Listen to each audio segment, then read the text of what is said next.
Ele falou em trocar a bolsa, eu pensei, só falta eu trocar do caderno, deixar do sermão em casa. Já pensou? Aleluia. Glória a Deus. Amém. Obrigado, Pécio. Aleluia, glória a Deus. Ai, Jesus. Vamos lá. Boa noite, paz do Senhor a todos. Eu espero que o Senhor se manifeste nesse lugar, nos abençoando com a sua palavra. Eu não tenho nada de mim para passar, a não ser aquilo que Cristo tem para nós. Amém? Nós vamos nos atentar hoje à palavra do Senhor e naquilo que Ele precisa ministrar aos nossos corações. Estamos com uma expectativa muito grande, né? No ano de 2026, estamos ainda em janeiro, e eu espero em Deus que Ele possa completar a sua obra em nossas vidas. Amém? Vamos orar. Pai, em nome de Jesus, nós pedimos ao Pai, mais uma vez, neste culto, a manifestação da Tua presença, a manifestação, ó Pai, da Tua vontade na vida de cada um que aqui adentrou. Em nome de Jesus. Nesta hora, Pai, humildemente eu peço, Pai, usa a minha vida para transmitir as palavras do Senhor. Em nome de Jesus, abençoe cada ouvinte. Eu não sei suas necessidades, eu não sei seus problemas, eu não sei, ó Pai, aquilo que o Senhor tem com ele, ó Pai, mas eu peço, Pai, que o Senhor edifique na vida de cada um, Pai, conforme o Teu querer, conforme, Pai, a Tua vontade. Em nome de Cristo nós oramos. Amém. Amém? Amém. Como é que eu chamaria? Eu gosto de dar nome aos sermões. E eu fiquei na dúvida, que nome dar a esse sermão? E eu pensei assim comigo, Cristo ou areia? Repete comigo aqui, Cristo ou areia? Vamos lá então. Abra sua Bíblia em Mateus, capítulo 7.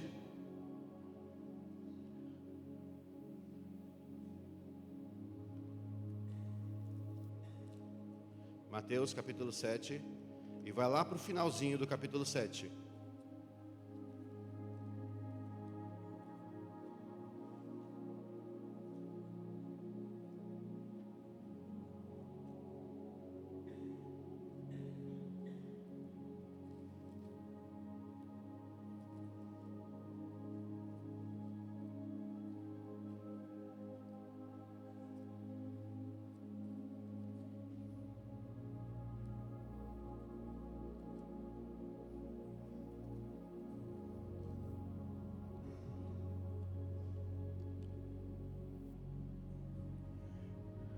Mateus capítulo 7, verso 24.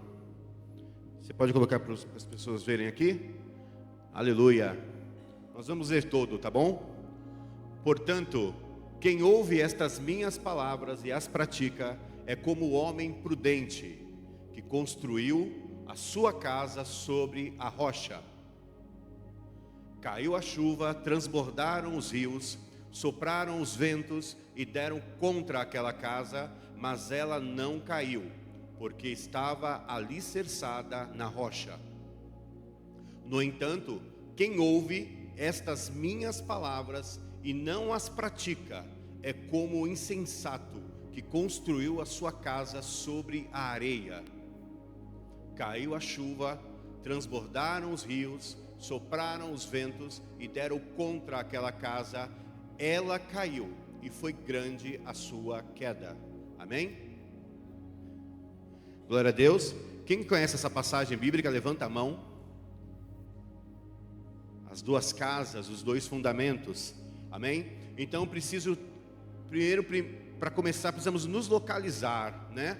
Ele fala, quem ouve estas minhas palavras. Que palavras são essas? Então vamos nos localizar primeiro na Bíblia e no contexto deste sermão. Esta mensagem é a parte final do Sermão da Montanha. O famoso Sermão da Montanha, o sermão de Cristo mais famoso. Até os ímpios conhecem o Sermão da Montanha. Quem conhece o Sermão da Montanha aí? Quem sabe de cor o Sermão da Montanha? Né? Saber de cor o Sermão da Montanha?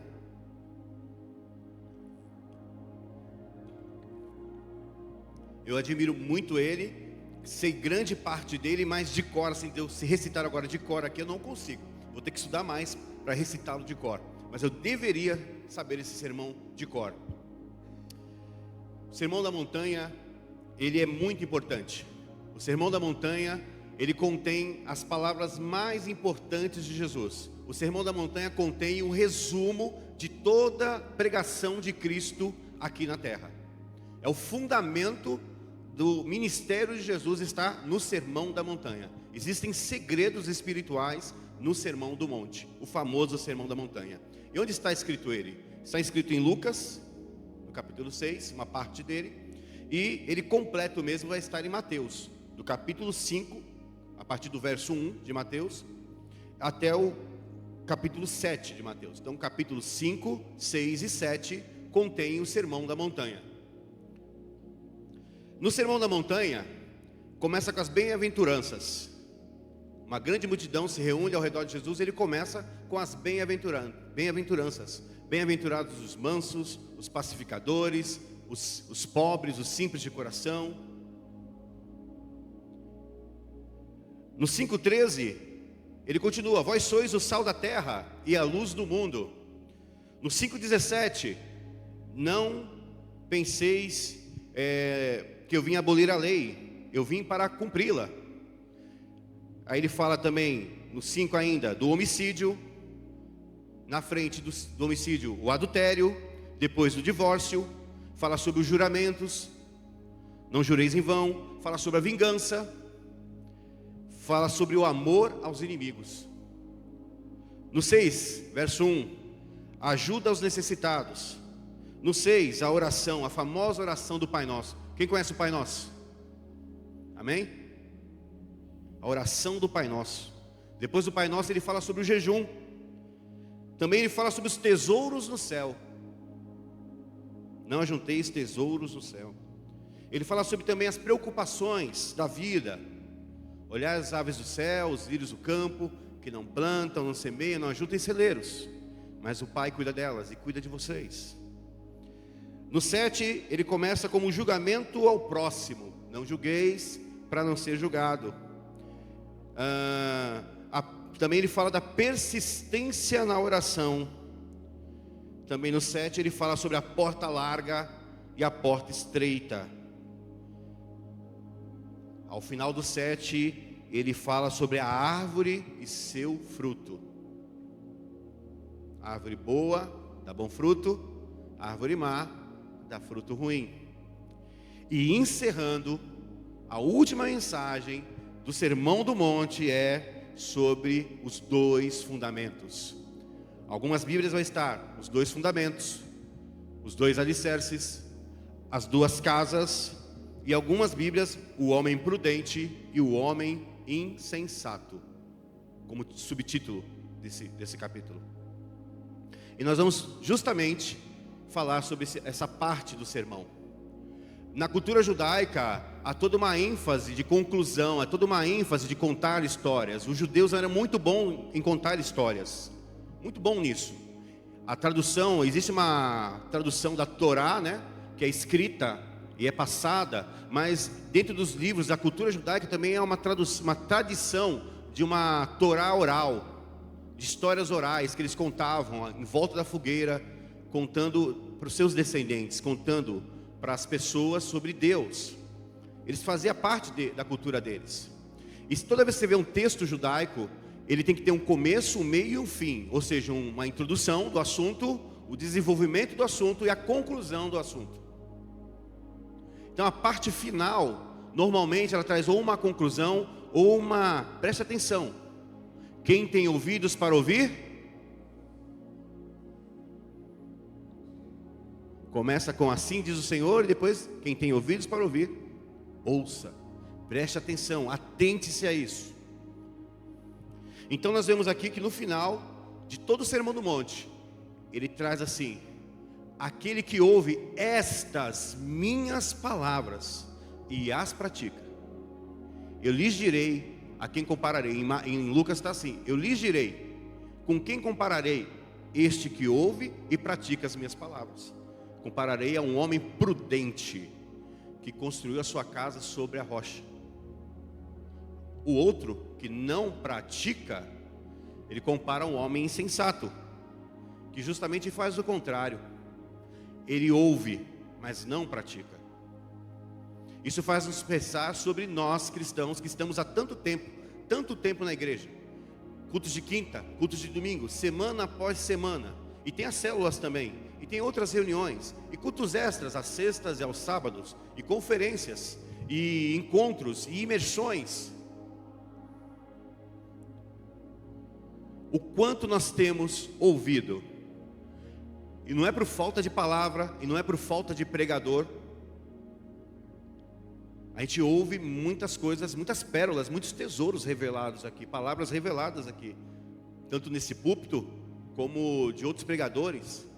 Você tem acesso a pregações até do YouTube, algumas não tão boas, porque não estão alicerçadas na palavra, nós logo chegaremos lá. Mas o quanto nós praticamos? A ênfase aqui que Jesus traz é prática. Diga para o seu irmão, prática. Prática. Jesus declara que você pode ouvir e desprezar o que ele fala. É uma faculdade sua, é uma opção sua, ouvir e desprezar. Ouvir e dar de ombros, ouvir e não ligar, não dar importância para o que ele falou. Ou você pode praticar, ou você pode se atentar, ou você pode anotar. O que foi que ele falou? O que foi mesmo que ele disse? Lembre-se, havia uma grande multidão quando ele pregou o Sermão do Monte. Mas poucos eram discípulos, poucos eram realmente seus seguidores. Há aqueles que começam até a segui-lo, mas depois encontram dificuldades para continuar acompanhando. Em Gálatas 3:3, você pode abrir para mim, por favor? Fala de pessoas que começaram bem, começaram ouvindo a palavra, começaram seguindo Jesus, mas depois de um certo tempo de igreja, batizou, fez a classe de líderes, fez a escola dominical, começou até a liderar, começou até a praticar alguma coisa, mas depois de um tempo, abandonaram a prática. Vocês são tão insensatos assim, tendo começado pelo Espírito, agora querem se aperfeiçoar pelo esforço próprio? Força humana, inteligência humana, ciência. Muitas vezes a igreja ela perde a característica espiritual para se tornar uma empresa, para se tornar como se um administrador de empresas, como se um CEO pudesse gerir. Como se a sua vida, você ouve o coach, você ouve aquele guru da internet, que vai fazer você prosperar, 7 passos para a prosperidade, 5 passos para a riqueza, 8 passos para o autocontrole, 12 passos para a paz interior. Se você botar, você vai ter passos para tudo, a chave da vitória, culto da chave da vitória. Aí dá uma série de passos ali para você alcançar a vitória. Começam bem, mas abandonam a prática.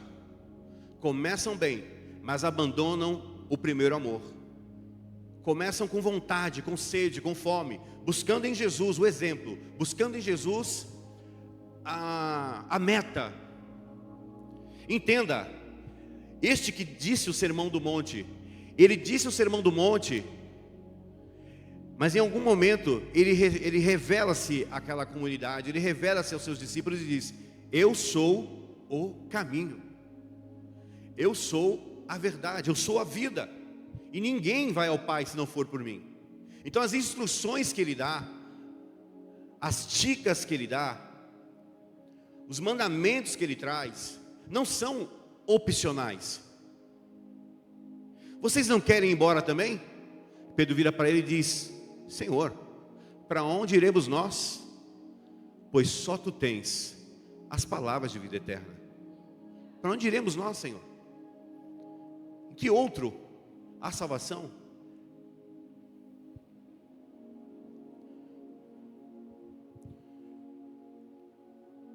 Sobre o Sermão do Monte ainda, eu queria que você atentasse sobre a importância desse sermão, sobre a vida que ele traz, sobre a edificação que ele traz, sobre as propriedades que ele tem, sobre os segredos que ele tem, sobre as revelações contidas ali para viver uma vida plena no Espírito, uma vida plena que agrada a Deus. E muitas vezes temos essa dúvida: estou agradando? Estou indo no rumo certo? Minha vida está tão devagar, está tão parada, eu queria um pouco de agito. Vou buscar uma palavra ali, vou buscar um profeta aqui, vou assistir um vídeo aqui de algum pregador, alguma novidade bíblica. Quem já ouviu falar em Mahatma Gandhi? Algumas pessoas, talvez os mais novos não. Mahatma Gandhi foi um filósofo, também advogado, viveu na Índia, tem uma influência muito grande ali na África do Sul também, e sob o domínio dos ingleses ali naquela região. E ele foi uma pedra no sapato dessas pessoas, desse império, do império inglês, do império britânico, porque ele era um pacifista, um pacificador.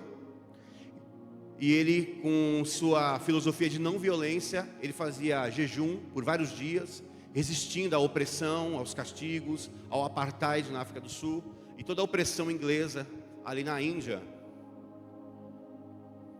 Ele tem muitos seguidores ainda hoje no mundo, tá? Entenda, milhões de pessoas seguem a filosofia de Mahatma Gandhi. Mahatma Gandhi, ele revela uma coisa, ainda em vida, dando entrevistas, dizendo o seguinte, presta atenção. Ele é uma das pessoas mais influentes do mundo, ele ganhou um prêmio Nobel da Paz, tá? Na sua época.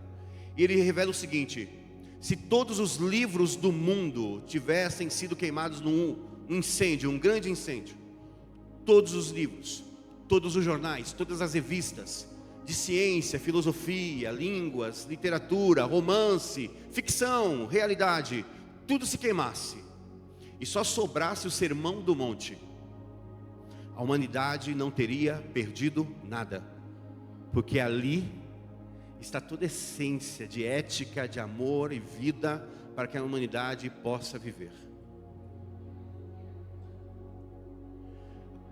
Hindu, com várias influências ali orientais ao redor dele, mas ele faz essa afirmação. Depois ele faz outra revelação, que ao estudar o Sermão do Monte, ele se apaixona por Jesus, não tem como não amar Jesus, este Jesus. Sabe qual foi o problema que ele encontrou ali para seguir Jesus? Os crentes, os cristãos. Porque quando ele foi na África do Sul, e ele foi para entrar dentro de uma igreja, ele não pôde entrar na igreja, porque ele tinha pele escura. E ali havia o regime do apartheid. Cristãos não deixaram ele entrar na igreja por causa da cor da pele dele. Os seguidores de Cristo não estavam praticando aquilo que Cristo mandou fazer, as ordenanças de Cristo. Os seguidores de Cristo não seguiam Cristo. O Cristo que ele conheceu no Sermão do Monte não era o Cristo que aqueles ali seguiam. Isso também em outros lugares. Ele encontrou cristãos preconceituosos, sem amor, sem compaixão. Você acha isso triste? Você acha isso triste? Eu acho isso muito triste. O problema é que hoje nós, muitas vezes, agimos da mesma maneira.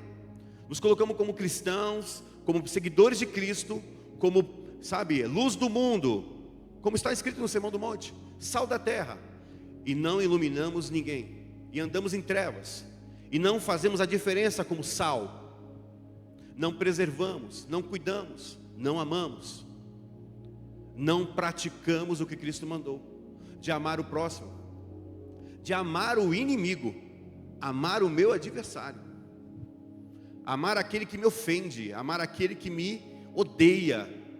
Sabe aquele vizinho chato? Quem tem vizinho chato, gente? Que toca funk 10 horas da noite, ou então 8 da manhã, você acorda com o funk dele, o batidão. Quem tem vizinho fofoqueiro? Quem tem parente desse jeito? Não precisa levantar a mão. Jesus mandou amá-lo. Quem trabalha com gente chata no trabalho, vizinho chato, parente chato, indesejável, que incomoda. Você é seguidor de Jesus? Faça a diferença na vida dele, amém? Faça a diferença na vida dele. Qual a função de uma casa, irmãos? Qual a função de uma casa? Para que se constrói uma casa? A casa tem função. A missão de uma casa é abrigar, proteger, acolher, hospedar. Numa casa se vivem pessoas. Numa casa se vive uma família. Uma casa não é simplesmente uma edificação. Você pode construir um prédio e não ser uma casa. Você pode construir um prédio e ele ser uma garagem, ser um armazém. Mas uma casa, ela tem uma função própria, que é habitar vida ali, vida humana, vida, calor humano. Numa casa se compartilha o pão, numa casa se compartilha risadas, numa casa se encontra apoio. Numa casa se encontra abrigo. Jesus está falando, obviamente, que não são de casas, mas Ele está falando da nossa vida. E que aquele que edifica, que ouve e pratica, edifica a sua vida, edifica a sua casa, edifica seu futuro, seus objetivos. Nele. Eu preciso dar um spoiler para você aqui. Se você não entender que o fundamento, a rocha, a tão famosa rocha, não é uma rocha que eu, às vezes, quando eu era novo na fé, eu pensava assim: edificou a sua casa na rocha. Eu pensava assim, sabe o Corcovado? Aquela rocha gigante, edificou a casa na rocha, pronto. Pode dar o terremoto que for, não vai cair. Não é isso, irmãos. Fundamento não se vê. Quando ele fala de rocha, essa rocha não está aparente. É que foi cavado, inclusive ele explica no sermão, em Lucas ele explica: cava fundo e lança os alicerces. Cadê? Tem o Alexandre, né, Alexandre? Baldrame, né? Sapatas, né? Quem já bateu uma feijoada às 7 da manhã? Só os homens vão entender isso aí. Cadê os antigos? A molecadinha não vai saber o que é isso. Uma feijoada às 7 da manhã, hoje em dia não tem mais. Hoje é o caminhão da Conquemix que vai lá e joga. Antigamente era feijoada às 7 da manhã. Ó, Kennedy, pô, tá convidado para uma feijoada sábado lá na minha casa. Pô, Edgar, tu é mó legal. Que hora vai ser? 7 da manhã, o Kennedy. Opa, 7 da manhã feijoada? 7 da manhã. Vai lá, vai estar a rapaziada lá, tô esperando. Ia rolar a feijoada quando acabasse de bater a laje. Quando acabasse tudo, estava todo mundo com os braços pendurados. Mas era desse jeito. Fundamento, alicerce, lança, cava fundo. E quanto maior a edificação, mais fundo eu preciso cavar. Quem já passeou pela Orla de Santos aí? Cada prédio bonito, com acabamento bonito, cada fachada bonita. Aí você vai para a parte da areia e você consegue reparar direitinho que o prédio começa de um jeito e começa. Gente, tem prédio em Santos com diferença da sua base para o topo, prédio de 10 andares, 2 andares, com 2 metros de diferença. Sabe o que é isso, cara? O prédio está assim, ó, está torto. Erro no fundamento. Errou no fundamento, você comprometeu toda a obra, comprometeu toda a edificação. É assim que é. Uma casa que não é edificada na rocha não faz diferença. A rocha é Jesus, o fundamento é Jesus. Se eu não entender isso, eu estou perdido. Sabedoria humana, conhecimento, teologia nova. O fundamento é Cristo. 1 Coríntios 3,10, por favor. O fundamento é Cristo. Diz para o seu irmão: o fundamento é Cristo. 1 Coríntios 3, 10 e 11, por favor.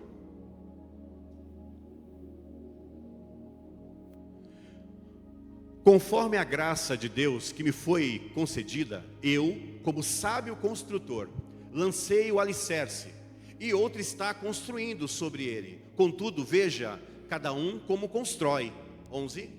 Porque ninguém pode pôr outro alicerce além do que já está posto, que é Jesus Cristo. Aqui é um contexto diferente. ele está falando sobre o ministério, sobre a pregação, sobre a continuidade de ministério, que tipo de ministério é. E ele coloca, olha, eu lancei os fundamentos. Ele era um fundador de igrejas ali, um apóstolo. Então ele lançou os fundamentos. Ó, essa igreja está alicerçada sobre Cristo.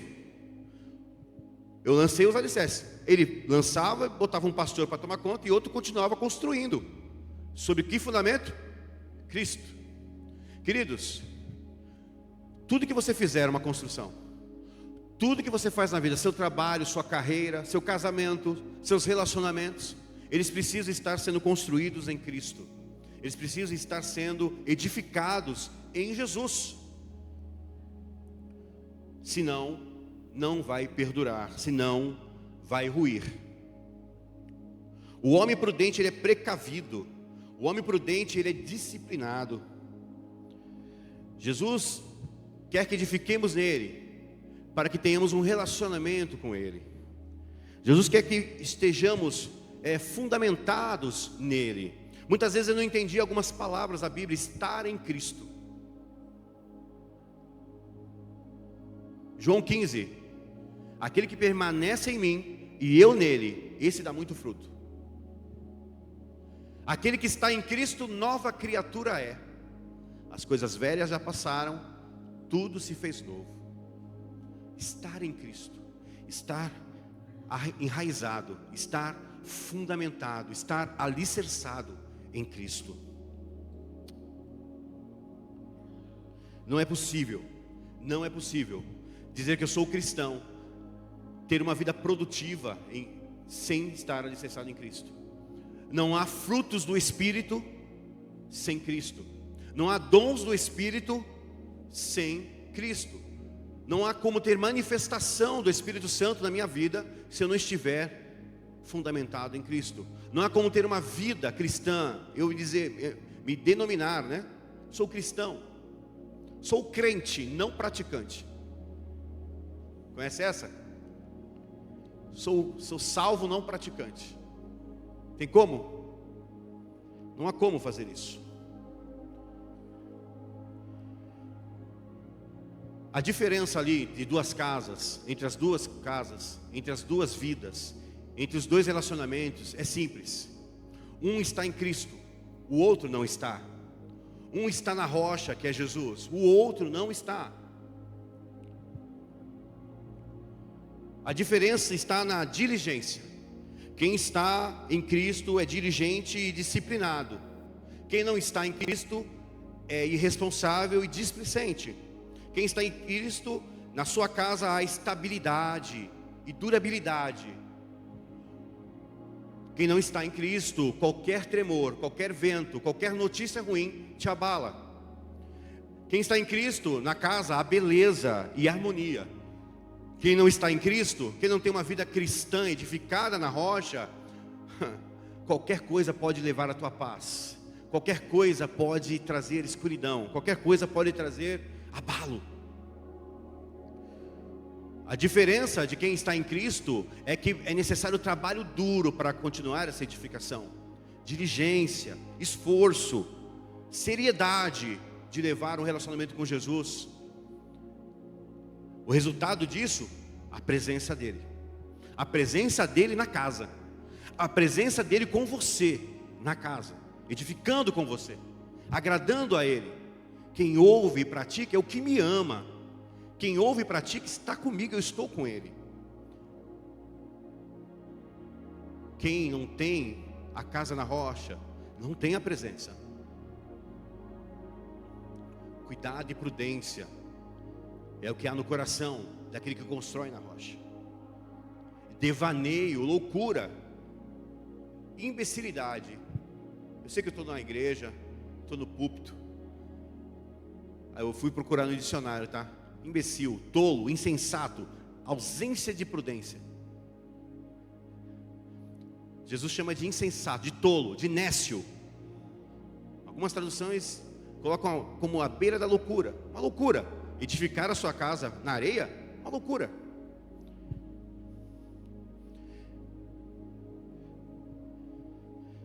Verdades espirituais. Jesus revela no Sermão do Monte. Mas para que elas aconteçam, para que elas se tornem realidade na minha vida, eu preciso praticá-las. Deus não vai fazer a obra na minha vida contra a minha vontade, meus irmãos. Isso é uma mentira, isso é uma ilusão. Alguns crentes pensam, olha, Deus, apesar de mim, Deus está fazendo a obra na minha vida. Irmãos, não. Você está pela misericórdia. Deus está ali te dando chance, dia após dia, as misericórdias se renovando, para que você volte para o caminho, para que você se arrependa e volte ao primeiro amor, para que você em algum momento tenha um momento de lucidez e pera um pouquinho, estou fora, não estou em Cristo, e eu preciso voltar para Ele, eu preciso estar nele. Lembra do nome do sermão? Cristo ou areia?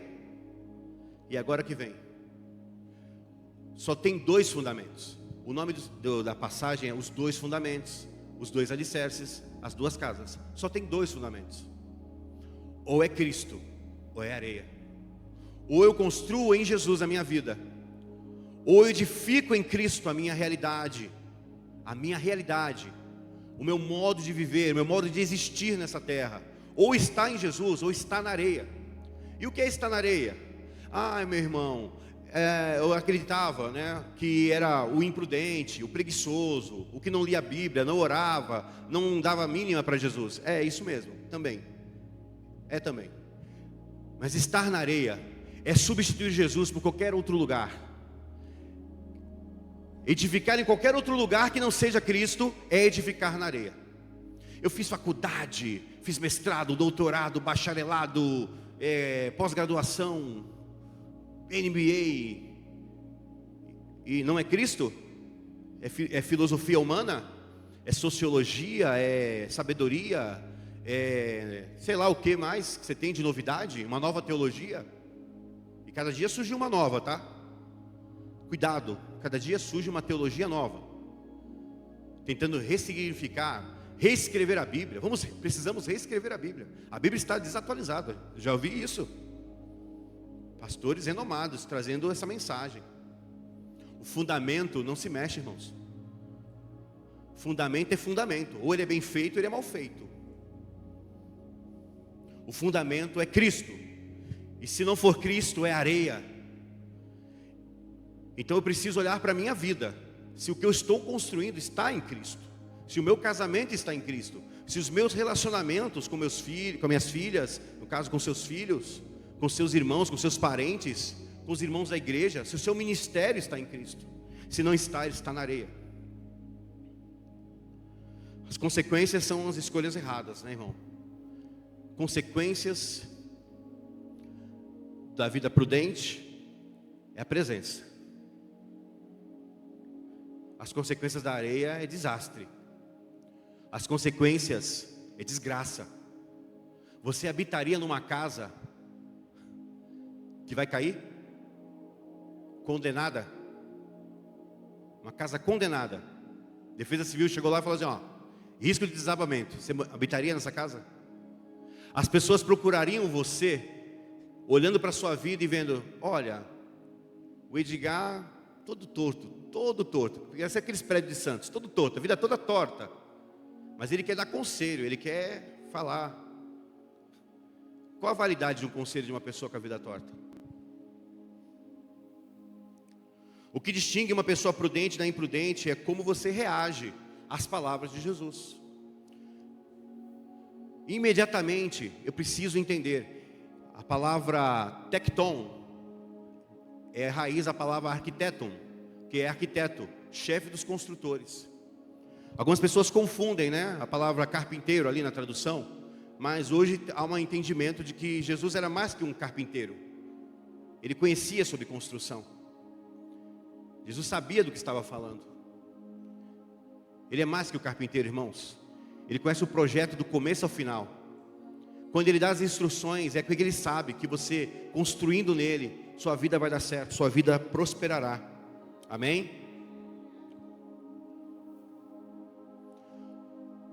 Ali ele fala que sobe os rios, caem a chuva, sobem, né, dão os ventos contra aquela casa, e a casa permanece.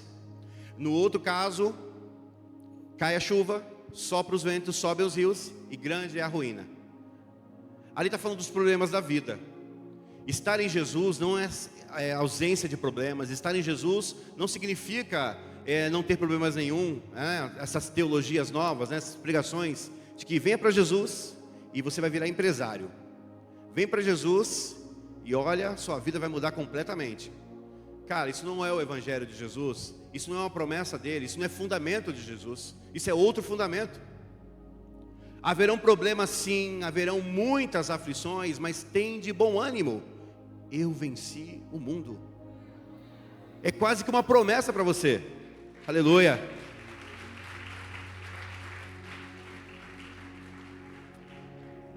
Jesus não mente, Ele é a verdade, o caminho e a vida. Então Ele fala assim, olha, vai ter aflição. Os ventos virão, a chuva cairá. O rio vai subir. Olha só que coisa, né? Chuva cai, vem de cima. Vento sopra, vem de lado. Rio sobe, vem de baixo. É de todos os lados, irmão. Não tem trégua. Não tem trégua. Mas tanto crente como não crente, o ímpio como o justo, o que edifica na rocha como o que não edifica na areia, vai sofrer. Quantas lutas, meu irmão, quantas lutas. Mas se você estiver em Cristo, você permanece, meu irmão. Você permanece. A sua casa não vai cair. A sua casa não vai cair. Mas hoje, será que a minha casa está caindo? Será que minha casa apresenta rachaduras? Será que a minha vida está desabando? Será que é isso? E muitas vezes eu coloco até a culpa no Senhor. Coloco a culpa no pastor. Ah, essa igreja não prega uma palavra forte, uma palavra de, né? Naquela igreja lá está tendo uma campanha da prosperidade. Vai mudar a sua vida. A chave da vitória vai ser entregue. O lenço ungido de Jeová vai mandar o mal embora da minha vida. Será que é isso? Será que é isso que vai fazer a diferença? Muitas vezes estamos preocupados com o acabamento. Quem sabe o que é acabamento da casa? O acabamento.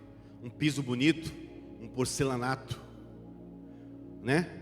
Uma sanca de gesso, um grafiato, uma texturização na parede, um papel contact bonito, cortinas novas, o acabamento.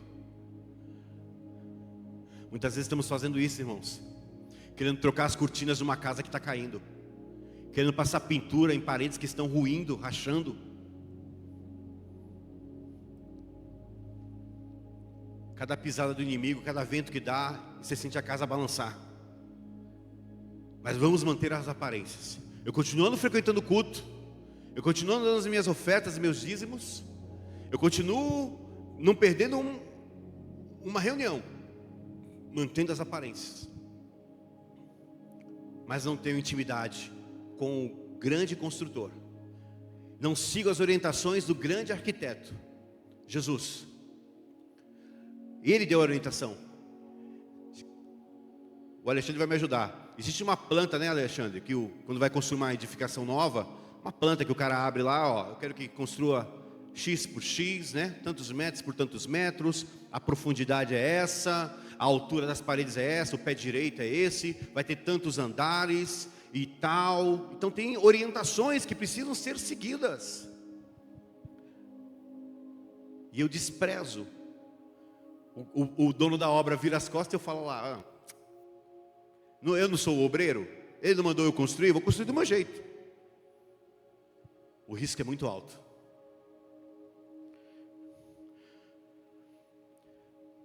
Não dá para colocar acabamento, não dá para pintar aquilo que está caindo. Acabamento é o que eu vejo. Aqui está o piso, eu não vejo o contrapiso. Aqui está o reboco com a tinta. Eu não vejo o reboco que está atrás da tinta, nem vejo os tijolos, os blocos, as lajotas, as colunas. Eu não vejo. O acabamento cobre. O forro cobre o telhado. As cortinas tapam também grande parte dos defeitos. Muitas vezes estamos vivendo uma vida de aparência cristã, quando o fundamento está ruindo. Só há um jeito de eu mudar. Já estou terminando, viu, irmãos? Só há um jeito de mudar. Se eu edifiquei a minha vida em outro fundamento que não Jesus, só há um jeito de fazer diferente. É arrancando o fundamento que não é Jesus.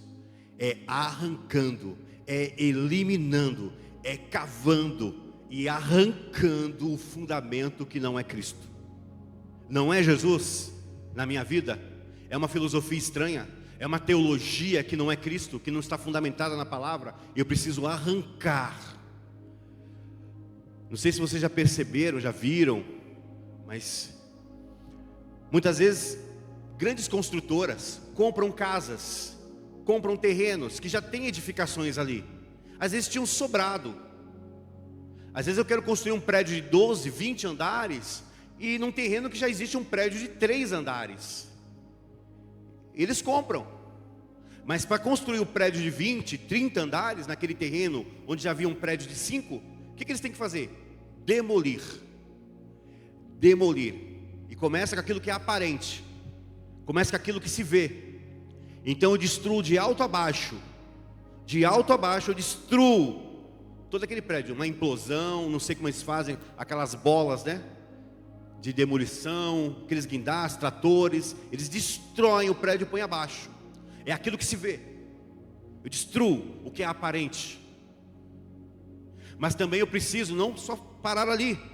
Eu preciso ir naquilo que não se vê. Um fundamento errado. Eu não posso edificar um prédio novo sobre o fundamento antigo. E vai cair na palavra de Jesus, né? Não se põe vinho novo em odres velhos. Não se põe remendo novo em vestido velho, irmão. Não se põe. Eliminar o que é aparente. A aparência, né? Aparência, tantas edificações que ostentam, né? Uma fachada bonita. Por dentro, só Deus sabe como é que está. É preciso arrancar, destruir, com a ajuda de Deus, com a ajuda do Espírito Santo, e arrancar. E uma vez que arrancou, você vai agora cavar. Vai dar muito mais trabalho, tá bom? Começou a construir errado, né, Alexandre? Pegar a obra de outro pedreiro deve ser um pesadelo, né? Você não começou, você não sabe o que foi a ideia de jirico que o cara teve, aquelas gambiarra errada, dá muito mais trabalho arrancar a edificação errada do que você começar construindo certo. Muito mais trabalho. Mas vai valer a pena. Porque uma vez que você arranca, uma vez que você tira e limpa completamente tudo que é errado, tudo que é entulho, tudo que não presta, tudo que não está na palavra, tudo que não é Jesus, que não é a pureza de Cristo, a sabedoria de Cristo, a vida de Cristo na sua vida, o fundamento que é Jesus, não é, arranca, arranca, meu irmão, arranca, minha irmã, arranca e volte-se para a palavra, volte-se para Cristo, volte-se para a obediência daquele que sabe todas as coisas, daquele que te formou, daquele que te escolheu, daquele que te elegeu, que te chamou para uma vida santa. Ele não mandou você construir à toa, Ele está mandando você construir um relacionamento com Ele, uma intimidade na qual a presença dEle possa habitar na tua vida. Essa é a função dessa construção que você está edificando. Não é para aparência, não é para tomar chazinho, é para a habitação da sua presença santa. Ele não está preocupado com o acabamento. Quem vai dar o acabamento é Ele. Quem dá o acabamento é Jesus. Ele manda você se preocupar com o fundamento. Se preocupe onde você constrói. Construa em mim, porque sem mim nada podeis fazer. Aleluia. Relacionamento e intimidade, relacionamento e vida com Deus, vida com Jesus, vida de oração, de prática, de busca, de fechar a porta do quarto, estar com Ele, gastar minutos, talvez horas, talvez um dia inteiro dedicado a buscar a presença. É disso que precisamos, é disso que necessitamos. E o acabamento, meu irmão, o acabamento não vai ser uma peça de azulejo será a presença dele em nossas vidas, a presença dele iluminando, acendendo, trazendo vida, trazendo cura, trazendo paz.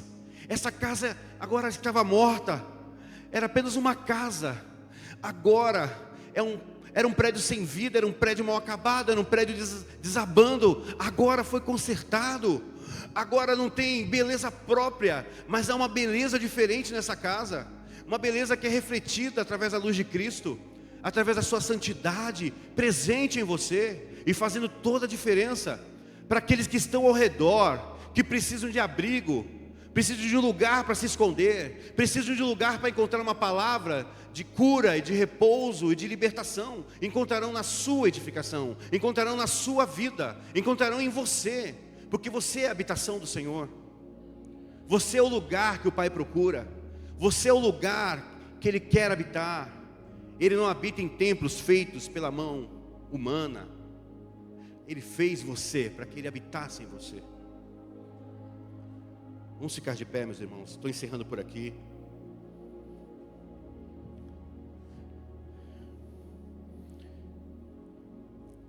Eu tenho muitos anos de evangelho já, meus irmãos. Eu tenho que confessar uma coisa para vocês. Quantas